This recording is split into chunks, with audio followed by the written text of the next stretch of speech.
সালামু আলাইকুম, বিসমিল্লাহির রহমানির রহিম। আজকে আপনাদেরকে দেখাবো একটা কামিজ কিভাবে সেলাই করতে হয়। পুরাপুরি কামিজটা আপনাদেরকে আমি সেলাই করা দেখা দিব।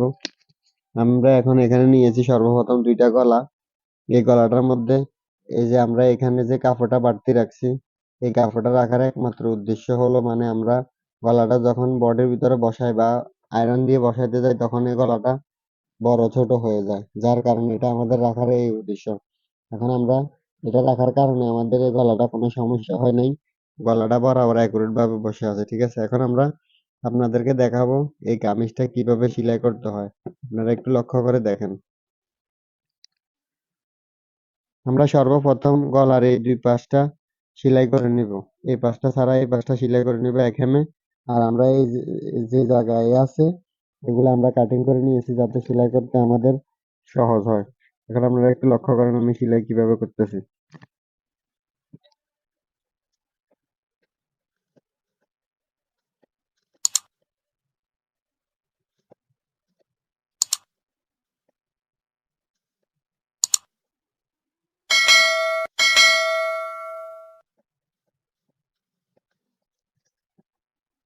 আমরা গলার তিনটা পাশ সেলাই করে নিয়েছি, তারপর আমরা এখানে একটা মার্জিন দিয়ে দিয়েছি, চাকানটা দিছি দেওয়ার কারণে যাতে আমাদের গলাটা অ্যাকুরেট ভাবে থাকে।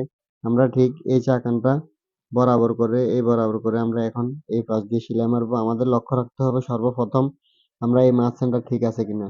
যারা আমরা বুঝি না মাঝ সেন্টার ঠিক থাকে না, তারা এখানে দরকার হলে পিন মেরে নেবেন, আর না হয় এখান থেকে এ পর্যন্ত একটা সেলাই দিয়ে দিবেন। ঠিক আছে, দেওয়ার পরে তাহলে আপনাদের গলাটা আর নড়াচড়া করবে না, একদম অ্যাকুরেট ভাবে থাকবে। আমি আপনাদেরকে এখানে একটা সেলাই দিয়ে দেখিয়ে দিতেছি।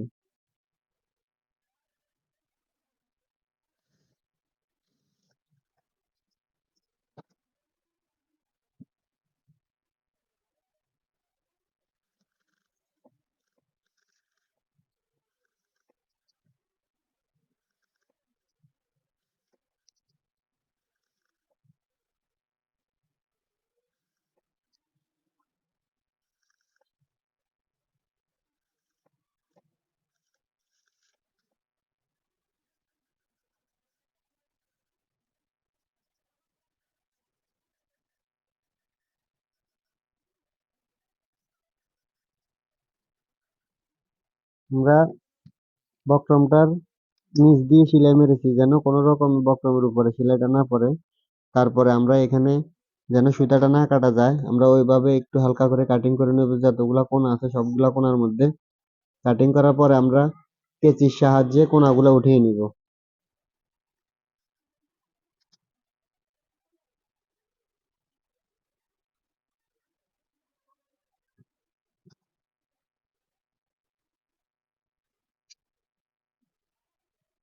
এভাবে সেলাইটা মারার পরে আমরা এখানে এই কোণা দিয়ে নখ দিয়ে হালকা ডলা দিয়ে দিব, তাহলে আমাদের গলাটা সুন্দরভাবে বসবে।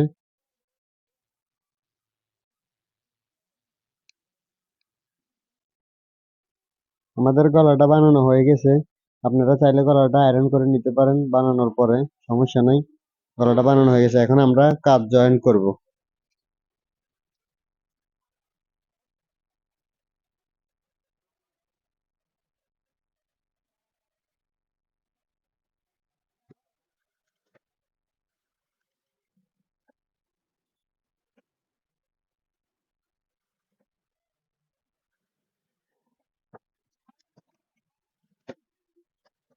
আমরা সর্বপ্রথম একটা সেলাই মেরে নিব, তারপর আরেকটা সেলাই মারার সময় এখানে গলাটা এভাবে একটা ভাঁজ দিয়ে দিব। আর আমরা এখানে অবশ্যই বারটেক দিতে হবে যাতে গলাটা সহজে না ছিঁড়ে যায়।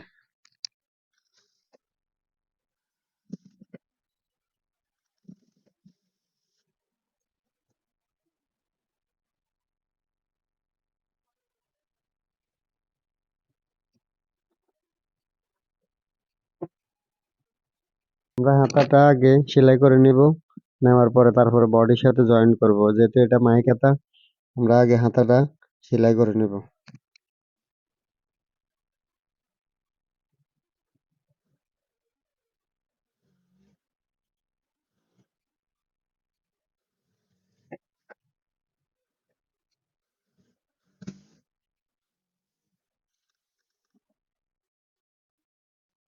আমরা একটা হাতা বানিয়ে নিয়েছি। নেওয়ার পরে আমরা এখানে যে মাছ সেন্টারটা আছে, মাছ সেন্টার সাথে আমরা মিলিয়ে দেখবো। দেখার পরে আমরা এভাবে এভাবে ধীরে ধীরে মিলিয়ে যাব। যাওয়ার পরে যখন ওইখানে মিলে যাবে, তখন এই যে এই চাকানের সাথে মিলে যাবে, তখন আমরা এই চাকান থেকে শুরু করে আমরা প্রতিদিন যে নিয়মে হাতা লাগাবো ওই নিয়মে হাতাটা লাগিয়ে যাব।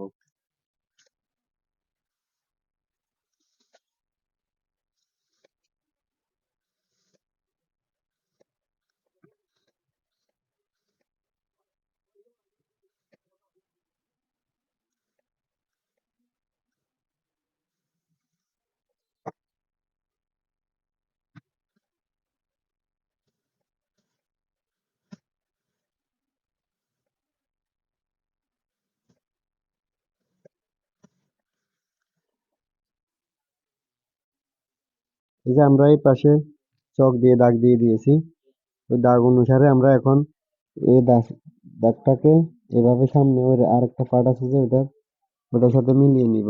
নেওয়ার পরে আমাদের রাউন্ডের কোমরের যে রাউন্ডটা আছে ওটা যেহেতু রাউন্ডটা যাতে সুন্দর হয়, ওই কারণে আমরা এখন এভাবে হালকা করে চাপ দিয়ে দিব। তাহলে আমাদের দুই পাশের যে রাউন্ড শেপটা আছে ওই শেপটা খুব সুন্দরভাবে আসবো। এই কারণে আমরা এই দাগটা দিয়ে দিচ্ছি।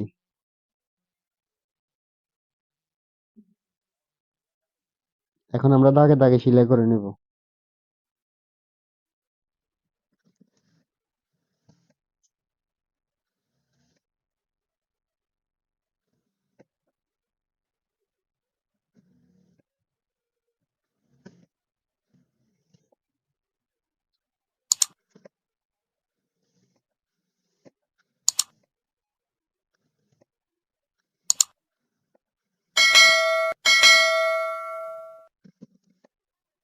দুইটা সাইড আমরা একই দাগে দাগে সেলাই করে নিয়েছি। সেলাই করে নেওয়ার পর আমাদের এখন সাইডের সেলাইটা শেষ হয়ে গেছে। এখন আমরা সাইড ফাড়াটা কিভাবে মারতে হয় ওইটা আপনাদেরকে মারিয়ে দেখিয়ে দিচ্ছি। একটু লক্ষ্য করেন আমি কতটুকু কাপড় এখানে দিতেছি বা কিভাবে সেলাই করতেছি। আপনারা যদি একটু লক্ষ্য করেন তাহলে খুব সহজে পারবেন।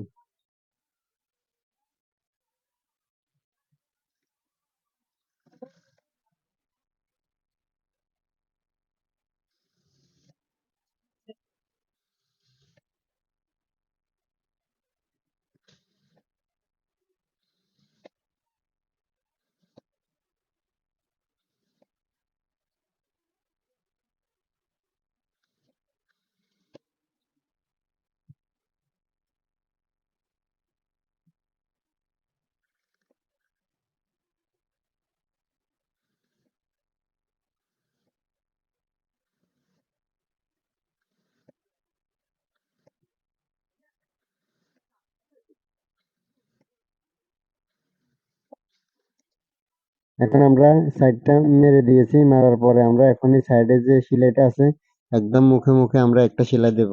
একদম মুখে মুখে একটা সেলাই দেব। দেওয়ার পরে যাতে আমাদের কোণাটা না বাড়ে, আমরা পিছনের দিকে বেশি টানবো না, হালকা করে আমরা টান টান করে মারবো। আমার ভিডিওটি যদি ভালো লাগে তাহলে আমার চ্যানেলটি সাবস্ক্রাইব করে দিবেন আরো নতুন নতুন ভিডিও পেতে। যারা বুঝেন না তারা আমাকে কমেন্টস এর মাধ্যমে জিজ্ঞাসা করতে পারেন, সমস্যা নাই।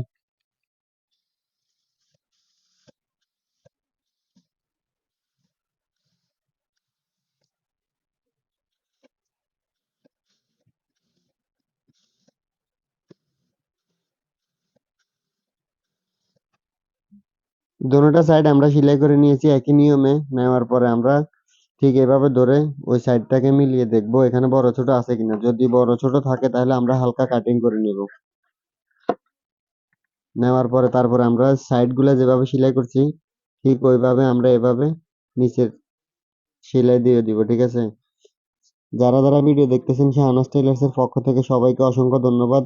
ভিডিওগুলা পুরোপুরি দেখবেন, না দেখলে বুঝবেন না।